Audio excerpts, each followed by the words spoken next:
My husband, Doug, and I were living in Seattle in the late 1980s when we decided we wanted to open a craft brewery. We knew we didn't want to open one in Seattle because the state of Washington already had 9 craft breweries and we felt it was oversaturated. We obviously got that one wrong. But we were looking for a new market in which to locate, and Doug happened to be talking to his sister Corky, who lived in Fort Collins, Colorado, and she said, you should come here. We have a university. It's a great town. So we already knew that Colorado allowed breweries to self-distribute, which is a big bonus for your margins. And so we took that self-distribution option and the university town. That was the extent of our market research. We packed up the cats and kid and moved down to Fort Collins.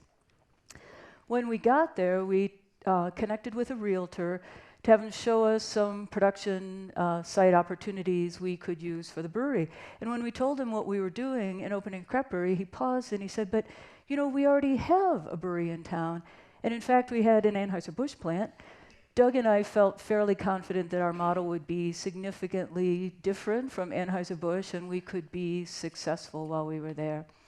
This picture is from our local newspaper. The town was, at that time, 80,000 people, and they were pretty jazzed that this new craft brewery was coming into town. So they took a picture of me and Doug in front of our original building. This is the first photo we have of the brewery. And then they were excited enough about us that 25 years later, they recreated it with an updated picture. I like to think we look exactly the same. When we started the brewery, Corky came in as our third partner, and together we came up with $120,000 from the 3 co-founders to start the brewery. We also got $10,000 from my sister and a friend in Seattle.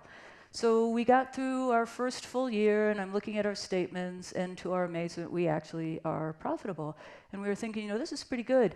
In retrospect, I realized we weren't paying ourselves at the time, so it wasn't a very high hurdle to clear. But nonetheless, we were very encouraged by that result. So we went back to our 2 outside investors and said, we so appreciate the faith you put in us, that you were willing to give us money that you might never see again. We want to buy you out because it appears that we might be able to make a going concern of this. We'll buy you out and we'll double your money. So we said, we'll give you $10,000. They were thrilled. They took the $10,000, they handed back the stock, and the founders at that point owned 100% of the company, which was a great place moving forward. If you look at the time when we opened the brewery, 1989, you can see that it was one of the lowest number of operating brewing licenses in the United States to ever occur.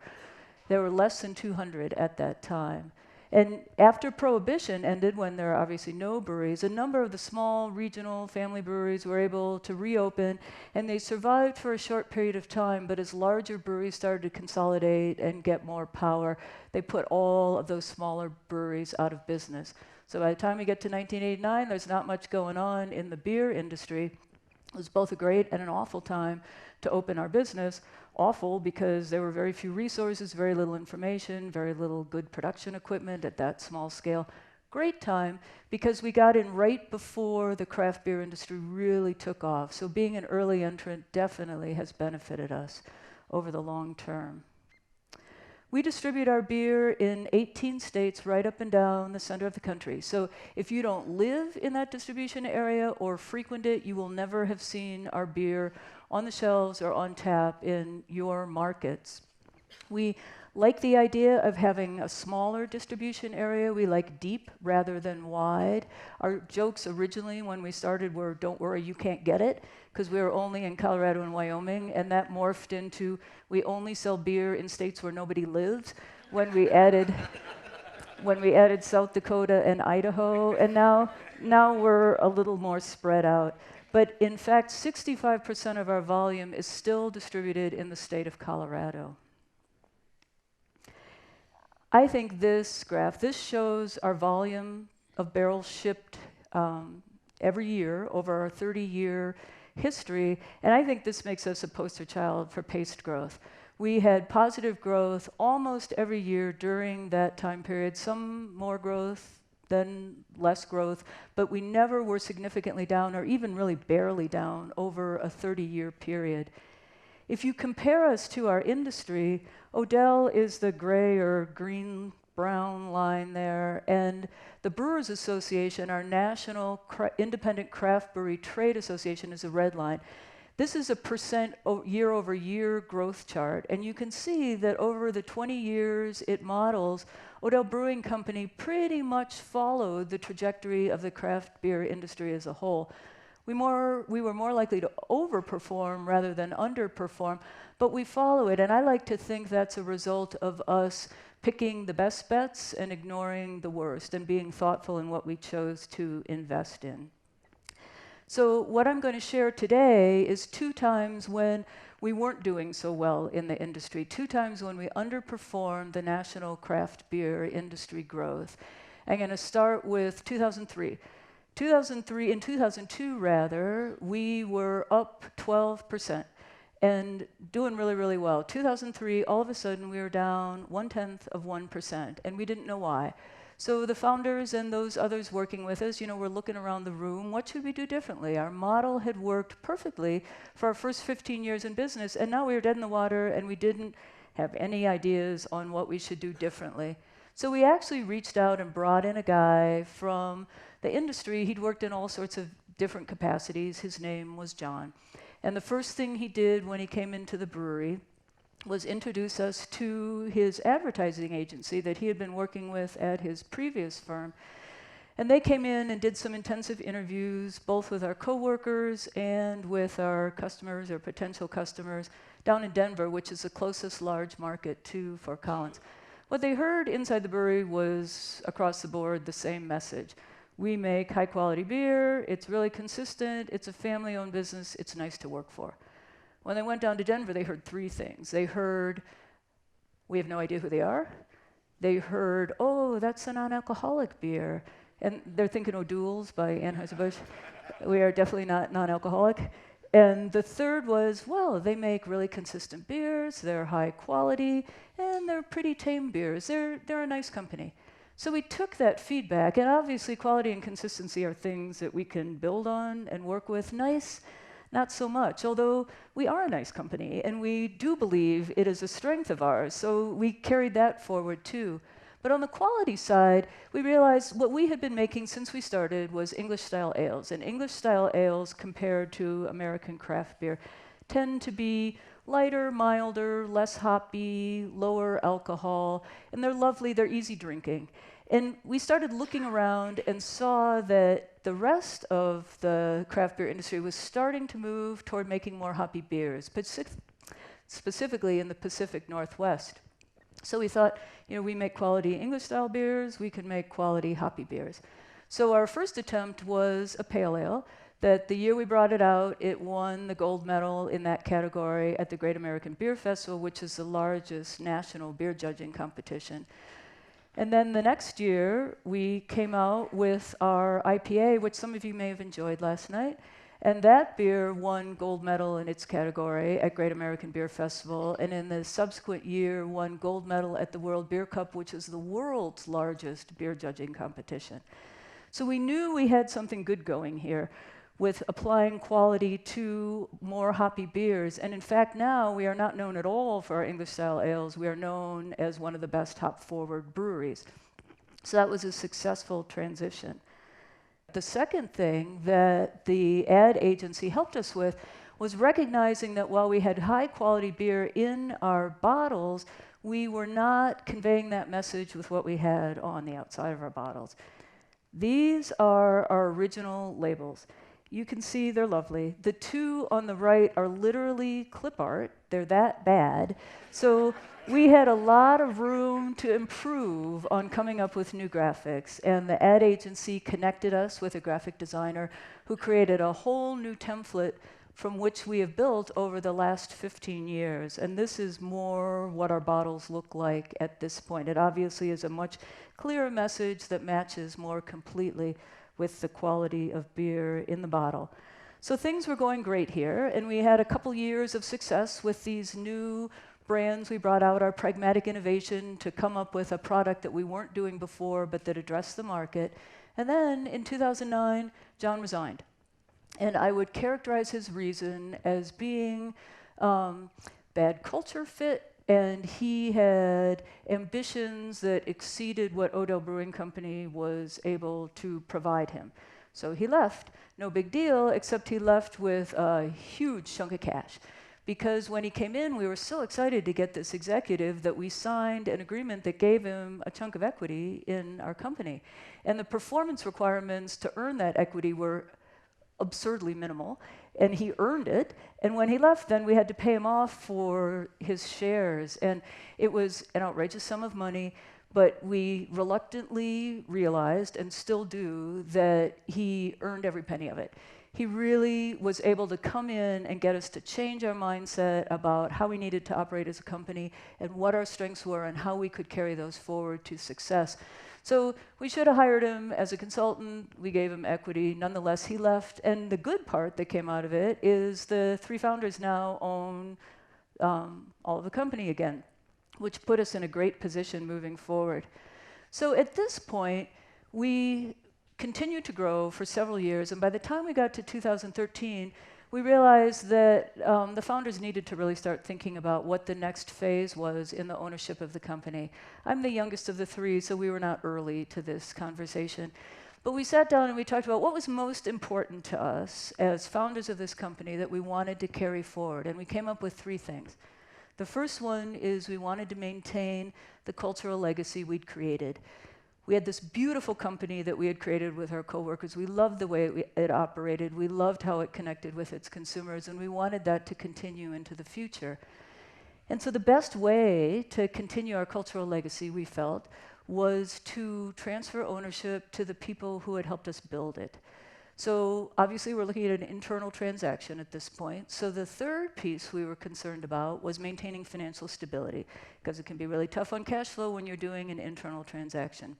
So you think about those three things, and we are talking about private, we're talking about people first, we're talking about profit. So unknowingly, we were invoking the Evergreen principles in coming up with the things that were most important to us for the company moving forward. You'll notice one thing we didn't include in our list was how much money we were going to get out of it. And it's not like we're stupid or saints, but we recognized that we had created enough value in the company that we would be happy really wherever it landed. So I mean, we got a great valuation, but that just was not a principal concern. So this is what our company ownership looks like now. The three founders each retained 10% of the company, and then the other 70% was split between the rest of our executive team, 3 people, and an ESOP. And we picked 51% for the executive team, 19% for the ESOP for 2 reasons. One was the executive team wanted to make sure that they had governance control ultimately in the company. You don't have to do it with stock, but that felt right to them. They also wanted the opportunity for their own liquidity event when they got to the point of retirement. And so with it set up with the ESOP holding a lesser part, they can potentially sell some of their shares to the ESOP moving forward. This has been one of the best things we've ever done. We had always said that we acted like an ESOP company. Our coworkers were very engaged in what was going on. But we were truly surprised when we actually went ESOP at the difference we saw. So our executive team has 5 people on it, and we have an operational team that has another 9 leaders on it who manage all the day-to-day operations and people of our individual departments. And so we had historically met together, the 2 groups, about every quarter, and the executive team would wisely sit there and say, this is what our strategy are, this is what we see in the future, this is where we're heading, and the other folks would nod their heads. Well, as soon as we became ESOP, they started inserting the operational team, started inserting themselves more and more into the strategic discussions, and finally it got to the point, they'd bust through the door, push the side of the table, and were sitting down with us. So now, when we have these conversations, we have up to 15 people in the room, which may sound daunting, but we still have all the same authorizations and responsibilities clearly defined, so there's no concern there, but the brainstorming piece of it, the generation of new ideas, is incredibly robust. And this is exactly what we had hoped for as founders when we decided to sell the company internally. The best people to carry forward our cultural legacy is the people who have built the company with us. And it has paid off in spades now as we move into our current period of time, which is the second time we have ended up stuck in the water, that I'm going to share with you for my final comments. So in 2015, we sold our brewery in July, or sold majority of the brewery. And then in the fourth quarter of 2015, all of a sudden the craft beer industry growth rate went from 8 years of double digit to starting to decline. It continued to decline in 2016, 2017, 2018, craft beer growth was 4%. Odell Brewing Company was flat, 0. We grew not at all in 2018. But this time, unlike 2003, when we're looking around at each other, what are we supposed to do? We'd gotten smart, and we had this incredibly energized group of people who wanted to think about these things. So starting in 2016, we convened multiple times to talk about what is it we do best, and then what are the opportunities that are available to us based on our strengths. The two things we came up with that we felt we were best qualified to do, one is fermentation, kind of obvious, we're a brewery, and the second was hospitality. So with fermentation, we realized that we could make anything. It doesn't have to be beer. The processes are very similar. You have to do different things as part of it, but the overall process of fermentation is a science that carries across the board. So we looked at what was happening in the market, and we saw, I'm going to blame the millennials, sorry if there are any in the room, but they're not drinking much beer these days. They're looking for products that are better for you, lower calorie, no calorie, gluten-free, vegan, no alcohol, low alcohol, and we weren't making those products. So we saw there were product innovation opportunities that were available to us. And then we looked at some of the beverages they were enjoying, and we saw kombucha, wine, sake, cider, hard seltzer, mead, all of these. All of these are fermented beverages, so we could do any of them. So we decided to direct our energies toward looking at some of these products. One of the things we found out as we started introducing new products is, unfortunately, the brand life cycle kept getting shorter and shorter, and so now most of our beers are 1 year, they're already cycling down, which isn't where we had hoped to be. So here we go. Here are 7 of our beers. The 6 on the right were all introduced in the last 18 months. So we've had to pick up the pace of innovation. Interestingly, the one on the left, 90 Shilling, was our first beer. It's an English-style beer. It still represents 25% of our sales. It's our largest selling beer that we have. So we've been able to maintain that original legacy while we introduce new beers. We don't believe that opportunity to create a beer that large in volume for us will ever exist again. The beer that's third from the left, Sippin' Pretty, the white can, is an example of one of our innovations in product. So this beer is a superfruit sour beer. It has acai, elderberry, guava, and Himalayan pink sea salt, which I know, it sounds like a joke, and it really isn't. And to add to that, it's 4.5% alcohol and pours pink. So when we came out with this, it's a traditional beer style. It's a Gose. It's a German beer style that's intended to be slightly salty. So it's a traditional beer style, and it's a beautiful take on it. But it appeals not only in the packaging, the color, and the beer inside, to a much broader demographic than we previously had been reaching. So this has been out for a little under a year, and we've had to more than double our projections because it's moving so fast. And it appeals not only to people who weren't interested in our beer before, it also still appeals to our standard young white bearded male demographic. So this beer has been a huge success for us. So that's on the fermentation, product innovation side. And then we go into our hospitality side. This is our main facility, the patio outside it, and we've had a tap room there for a couple decades, and it's been a huge success, an opportunity to sell directly to and communicate directly to our customers. So we thought, we've done a really good job with this. We should expand on this model and open other outlets for direct-to-consumer sales. So in 2018, we opened this facility down in the Rhino district of Denver, this hot, growing millennial area. Interestingly, the mural on the side is painted by the same woman who does all of our can and bottle graphics. And she doesn't do graphics anymore. She's a muralist, but she's kept us as a customer because we're nice.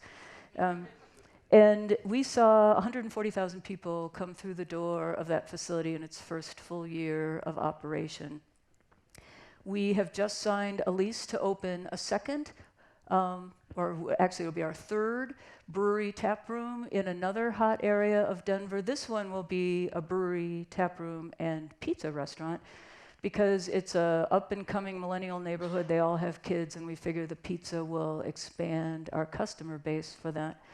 And then finally, we have a fourth tap room experience connected with fermentation plan underway now. We're working on the licensing, and this is a non-beer product. So this is a total departure from what we currently make. It'll be in a facility that's adjacent to our main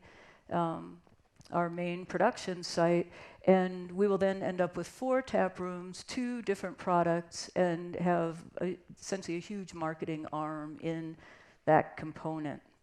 So I am happy to say that year to date in 2019, we are up 4.4%, and it is all due to the very hard work of our very talented and very nice 150 strong co-owners. Thank you.